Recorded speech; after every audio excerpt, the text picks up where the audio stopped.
पठानी जी, आपका स्वागत है। पठानी जी, कैसे आप आजकल क्या कर रहे हैं?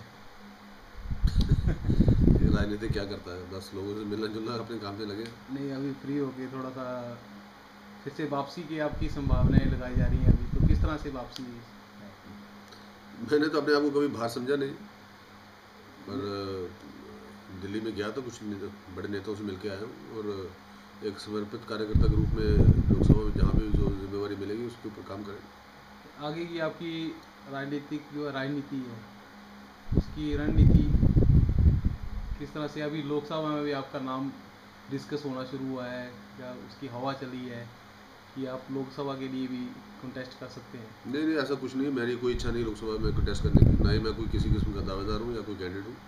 मैं केवल भारतीय जनता पार्टी के साथ पिछले 22 साल से जुड़ा हुआ हूँ, और 2 बार हो गया कि किन्हीं कारणों के वजह से मुझे टिकट नहीं मिली, और 2 बार भाजपा की यहाँ पे जमानत जब्त हुई। और मैं समझता हूँ कि एक जहाँ तक हिंदुस्तान की राजनीति का सवाल है, या एक मूल रूप से कार्यकर्ता होने के नाते एक बहुत बड़ा चुनाव दिल्ली में आ रहा है, और नरेंद्र मोदी जैसे नेता आगे आ रहे हैं, तो मैं समझता हूँ ये एक छोटे से कार्यकर्ता के रूप में जो थोड़ा बहुत योगदान मैं अपने क्षेत्र में दे सकता हूँ भाजपा के लिए, वो देना चाहूँगा। बस अब इतनी सी राजनीति का। तो पठानी जी, परसों आपकी शांता जी से मीटिंग हुई है, अखबारों में भी आया है, तो किस तरह की चर्चा हुई उसमें? केवल शांता कुमार जी से नहीं मिला, मैं आदरणीय अध्यक्ष राजनाथ जी से भी मिला हूँ, और दिल्ली में प्रमुख जितने हमारे बड़े नेता हैं, रूढ़ी प्रताप सिंह जी हैं, महामंत्री हैं संगठन में, उनको सबको मिल के आया हूँ। और आदरणीय शांता जी तो बहुत बड़े हमारे हिमाचल के लीडर हैं, और राष्ट्रीय स्तर के नेता हैं, उनसे भी मैं बिल्कुल मिला था, और बैठ के पूरी बातचीत हुई है, और मैंने अपनी सेवाएं उनके आगे रखी हैं कि लोकसभा में जहाँ मुझे चाहेंगे, जहाँ पे मुझसे एक कार्यकर्ता के रूप में काम लेना चाहें, वो मैं काम करने के लिए तैयार। पठानी, भाजपा में आपकी इतनी निष्ठा, फिर भी आपको आपकी अनदेखी किया जाना, क्या कारण हो सकता है? ये तो भाजपा के नेता ही जवाब दे सकते हैं, मैं क्या दे सकता हूँ। पर मैंने पिछले बार आज़ाद विधायक जीत के भी 5 साल तक जो पार्टी के प्रति विधानसभा में परफॉर्मेंस दी है, वो किसी छुपी नहीं हुई। वो सब कुछ आपको रिकॉर्ड्स में उपलब्ध हो जाएगा।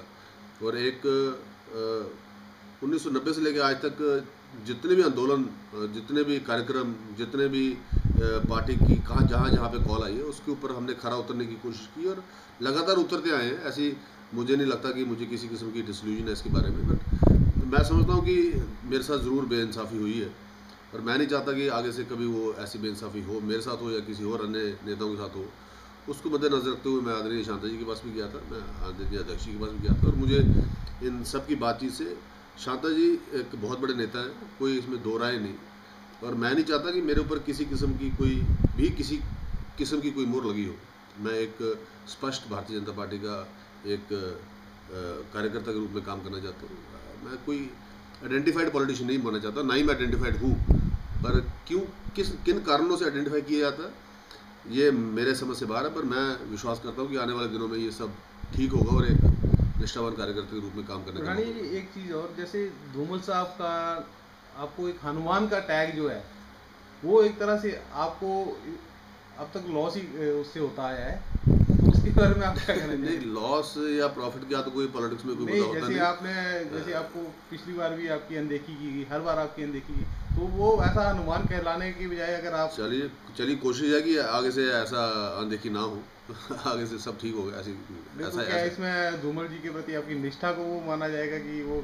नहीं, निष्ठा मेरी जो धूमल जी के प्रति है वही मेरी हर एक भारतीय जनता पार्टी के नेताओं के प्रति है। ऐसी ऐसी कोई नहीं कि किसी के लिए कोई स्पेशल निष्ठाएं होती हैं, किसी के लिए कोई अनस्पेशल होती हैं, ऐसा कुछ नहीं होता। निष्ठाएं सब बराबर की होती हैं, पर उन निष्ठाओं को किस तरीके से देखा जाता है उस पर फ़र्क होता है। मैं समझता हूँ कि इसको बिल्कुल अब ठीक करने की बारी है, और इसको चैनलाइज किया जा रहा है। धन्यवाद पठानी जी। Thank you.